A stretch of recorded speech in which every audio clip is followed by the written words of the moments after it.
노화가 거기서 끝이냐? 눈 뒤쪽 망막에 그 신경 섬유층이 얇아집니다. 나이가 들면.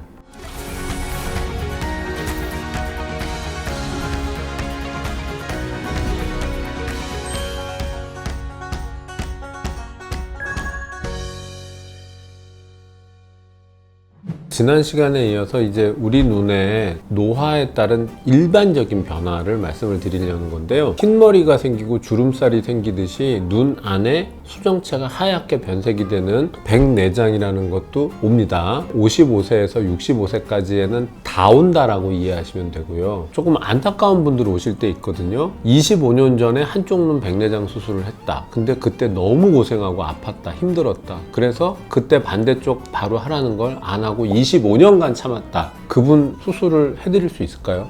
너무 어렵다. 눈도 정상적인 그 기능을 하는 한계치 수명이라는 게 있는데 병이 생긴 채로 너무 오래 지나시면 어떤 제주를 부려도 의사가 안전하게 빨리 고치기가 쉽지 않다.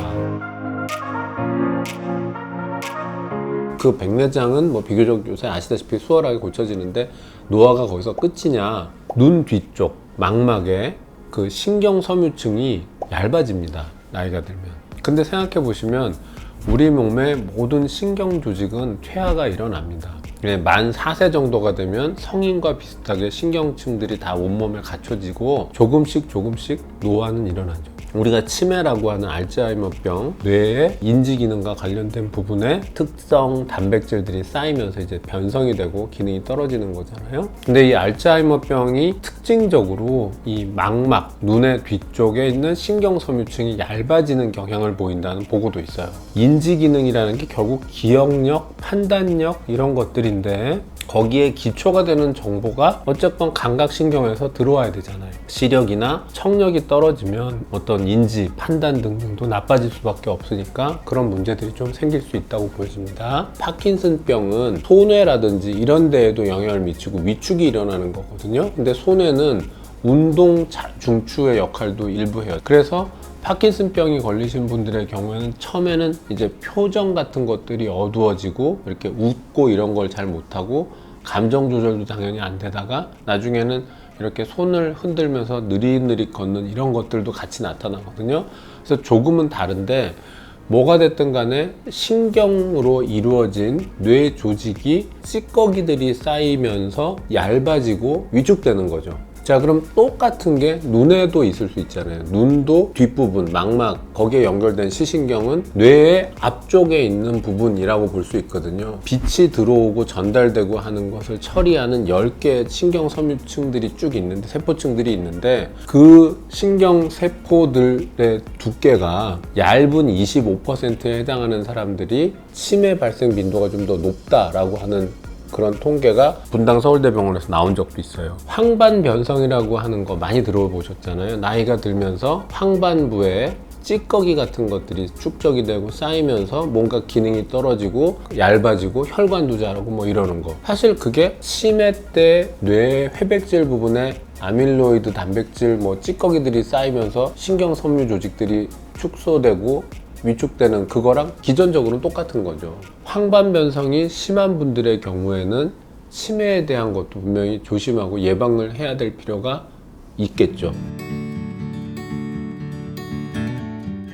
또 다른 그런 질환, 나이가 들면서 우리 눈에 나타날 수 있는 중요한 게 녹내장이에요.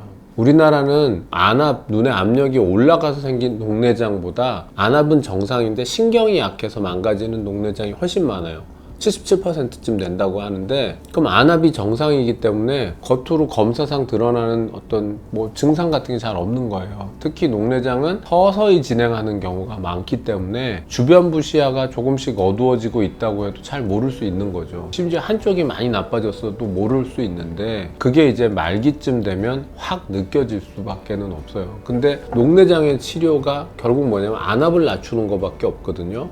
근데 정상 안압이면 별로 떨어뜨릴 만한 것도 별로 없잖아요. 별의별 방법이 없는 유지관리, 진단, 뭐 추적 관찰 이런 애매한 것밖에 할 수가 없는 거죠. 물론 이제 앞으로 줄기세포라고 하는 연구가 좀 더 활성화되면 신경을 되살리는 쪽도 가능할런지는 모르겠으나 현재까지는 그래요. 녹내장의 경우도 결국에는 신경섬유층들이 얇아지는 그런 질환이고, 그런 경우에도 미국 안과학회에서 조사를 해봤더니 치매 빈도가 좀 높다. 근데 사실 이거를 묶어서 생각을 하면 뇌 신경 조직에 광범위하게 나타나는 위축성 변화, 그런 것이 뇌 신경이 전체적으로 위축되는 알츠하이머나 뭐 이런 것들과 다 연관될 수밖에 없지 않느냐. 그래서 그런 분들의 경우에 걱정을 이제 너무 많이 하시면 뇌 신경 질환 예방약 또는 뭐 기능 개선제 이런 것도 좀 드시면 눈에도 약간은 도움이 된다.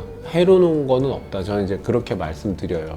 황반변성이나 정상화암 녹내장에서 어쨌건 간에 치매 쪽 발생 빈도가 높기 때문에 예방약을 좀 드시는 게 도움이 되지 않냐, 이렇게 말씀을 드리는 겁니다. 이게 우리 눈이 노화되어 가는 어떤 과정이죠. 근데 너무 다가올 걱정을 많이 한다고 해서 막아지진 않잖아요. 오늘만 즐겁게 살고 내일에 대한 대비가 너무 없는 것도 무책임한 일이지만, 수많은 걱정들을 너무 하느라 오늘의 가치를 잊고 사는 것도 어리석은 일입니다. 치매 뭐 이런 얘기 나오면 막 내일 그럼 당장 가서 막막 신경섬유층 두께 재는 검사를 받아야겠다 막 이런 거 걱정하시는 분들도 있는데, 자 그럼 그거 진짜 어떻게 재냐? OCT라고 눈에 찍는 CT 있어요. 많은 안과에 갖춰져 있거든요. 그거 찍으면 다 나옵니다. 그거 보고 아 나는 이런 게 빈도가 있겠구나, 이런 거 검사하시면 되고요. 지금까지 또 도움되는 내용이었으면 좋겠네요. 안과의사 김모현이었습니다.